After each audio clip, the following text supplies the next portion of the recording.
일단 홍콩은 1970년대, 80년대, 90년대에 굉장히 잘 나갔죠. 가지고 우리나라 사람들도 옛날에 홍콩 관광 가지고 쇼핑해오고 이럴 정도였어요. 근데 지금 홍콩 가가지고 쇼핑해 오는 분들 별로 없습니다. 그 얘기는 뭐냐면 우리나라의 소비 문화도 굉장히 발달했다는 거예요. 홍콩은 1990년대 중반에 이제 난징 조약에서 계약한 기간이 끝납니다.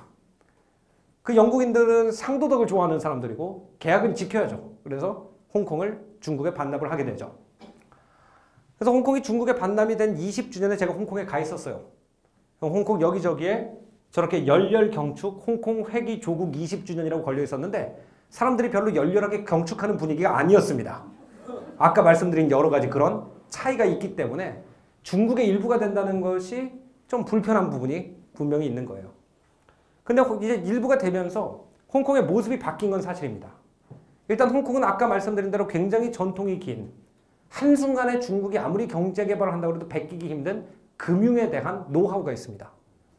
그러다 보니까 큰 돈을 세계적으로 굴려야 되는 중국인들은 홍콩에 와가지고 사는 경우가 많아요. 예를 들어서 이 사진은 어떤 사람의 얘기에 의하면 마윈의 저택이라고 합니다. 자, 빅토리아스 피크에 있어요. 오, 굉장하죠.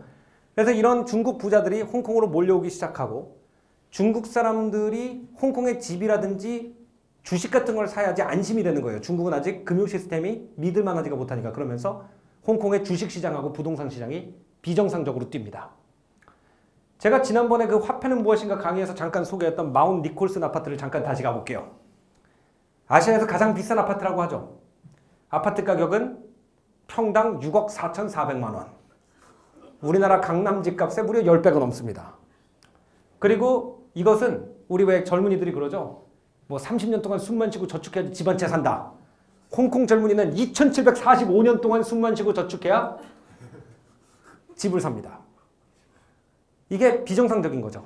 그렇기 때문에 홍콩 젊은이들은 또 아니 우리끼리 잘 살고 있었는데 중국 자본이 유입되면서 투기 자본만 부글부글 끌어가지고 집 한 채 가진 사람들은 혜택을 보지만 우리 같은 젊은이들은 집 한 채 못 산다. 중국 나가라. 또 이런 얘기를 할 수밖에 없는 상황이 되는 거예요.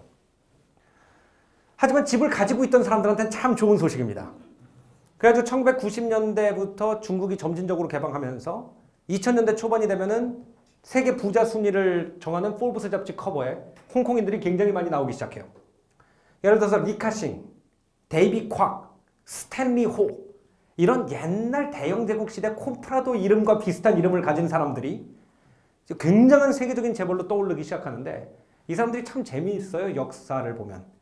이 사람들이 대체로 언제 초기 자본을 벌었냐 그러면요. 일본하고 영국하고 전쟁하는 중에 양쪽 사이에 암시장 거래를 해가지고 돈 번 사람들이 굉장히 많아요. 근데 이 사람들은 그 사실을 전혀 안 숨깁니다. 왜냐하면 동남아는 원래 정체성이 없이 배 위에 전 재산을 가지고 유리한 대로 떠돌면서 살던 곳이잖아요. 그렇기 때문에 그게 능력인 거예요. 이쪽에서는. 그래서 리카싱 같은 경우에도 스탠리 호 지금 마카오의 카지노 재벌 1등 마카오 전체 국가 세수의 40% 정도를 담당하고 있다는 분이거든요. 근데 이분도 옛날에 내가 영국 군사 물자를 일본한테 팔기 위해서 뗏목을 타고 광주만을 건넜던 얘기를 갖다 굉장한 영웅남처럼 기자들한테 합니다. 심지어 어떤 사람들은 그냥 부잣집 아들인데 부풀렸을 것이다 라는 추측도 많아요. 근데 이런 것이 오히려 저쪽에서는 영웅당이 될 정도로 이쪽은 실용적이고 현실적인 중상주의적 사람들이 사는 곳이다 라는 걸 볼 수가 있는데 이제 문제는 뭐냐면 일반 젊은이들은 별로 안 좋아하죠. 저런 사람들. 근데 저런 사람들만 자꾸 돈을 버니까 중국의 자본이 유입되는 거에 대해서 젊은이들이 또 많은 불만을 가지게 될 수밖에 없습니다.